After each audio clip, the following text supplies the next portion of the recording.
All right, so we are starting our unit on analysis of variance. How this is going to work, I'm going to explain the theory to you. We're going to go through and do some visual examples because a lot of you had said on the mid-semester review that you are visual learners and having visuals helps. We're going to walk through how to do it on PSPP. No idea how many videos this is going to be. We'll go through it. I don't love the way your textbook explained this, so I'm going to do quite a bit of legwork at the beginning to try to help you understand the theory. You will not be required to calculate ANOVAs by hand for any purposes in this class. It will not be on the assignment. It will not be on the final. It's not necessary. You just don't need to do it. So don't worry about the hand calculation part in your textbook. I want you to understand the theory behind what we're doing. I want you to understand when we use it. And I want you to know how to use it on PSPP.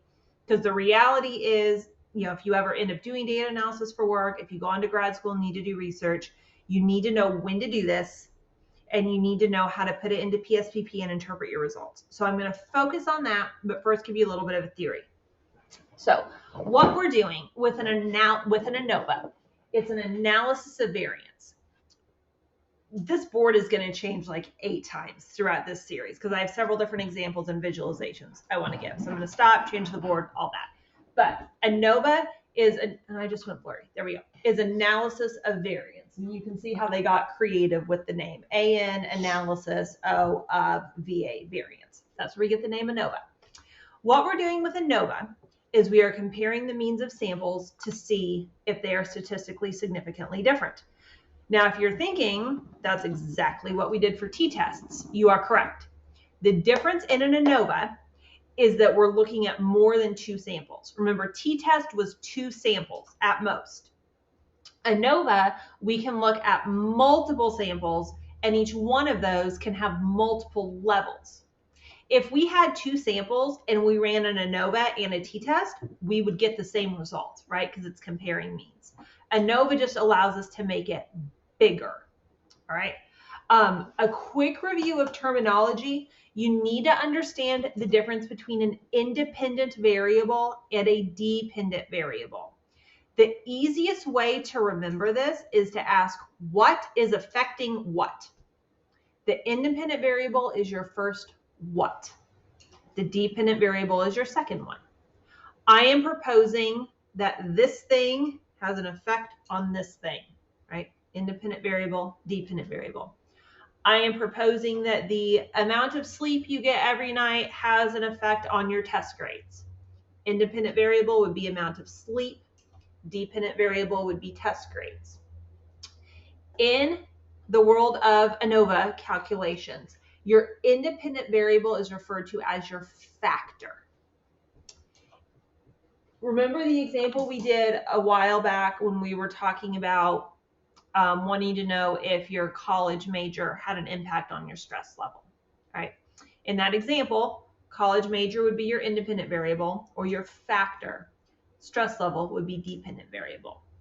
So to set up a first example, if I wanted to see if education majors, criminal justice majors, and accounting majors had a difference in their stress levels, I would use an ANOVA because I'm comparing 3 instead of just comparing 2.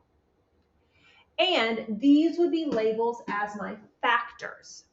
Now, remember earlier I had said that ANOVA allows you to have multiple levels within each factor. Let's say that I wanted to compare education, criminal justice, and accounting, but I also wanted to see if there was a difference in gender within each one. So I wanted to be comparing male and female education students, male and female CJ students, male and female accounting students. Or maybe I also wanted to make a comparison by age group. Or maybe I wanted to make a comparison based on work status, not employed, part-time, full-time, frequently works overtime, whatever it might be. So ANOVA allows me to not only have 3 or more groups, it allows me to make divisions or levels within each of those groups. I was checking my notes to make sure I covered everything I wanted to say on that. Now, the way ANOVA works to compare means is you're analyzing the variance that occurs.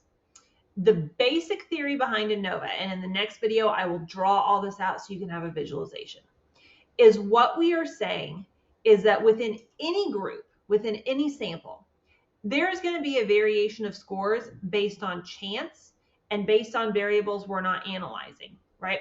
If I'm analyzing the stress levels of students, I'm probably going to have a pretty wide spread if I give my scale of 0 to 100 based on life factors.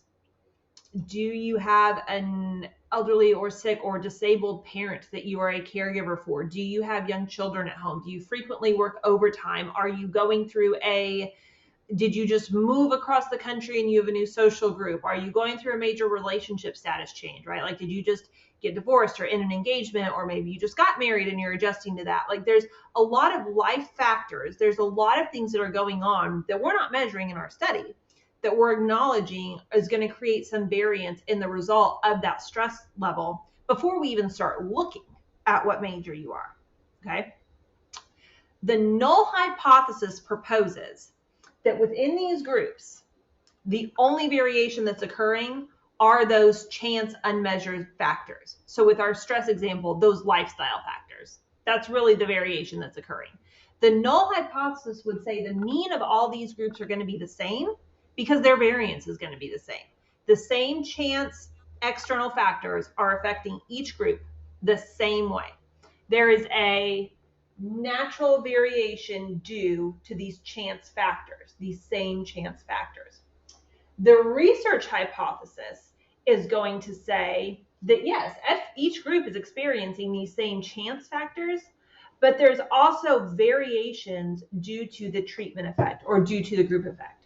So in addition to there being these natural lifestyle variations that are going to lead to different stress levels in each group, maybe I'm proposing that the education majors, because of their majors, are going to have an added variation in where their scores are turning in.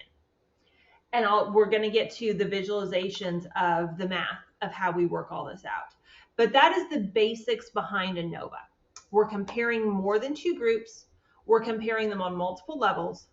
We're saying we recognize within each of these groups there's going to be variations due to things we're not measuring. The null hypothesis is saying that's all the variation there is. The research hypothesis is saying, but then the thing that we're interested in is causing additional variance, and looking at that additional variance is how we're going to see if these groups are the same or different. If that does not totally make sense yet, don't worry, it will as we go on. But that is the basic introduction to what we're talking about when we talk about ANOVAs.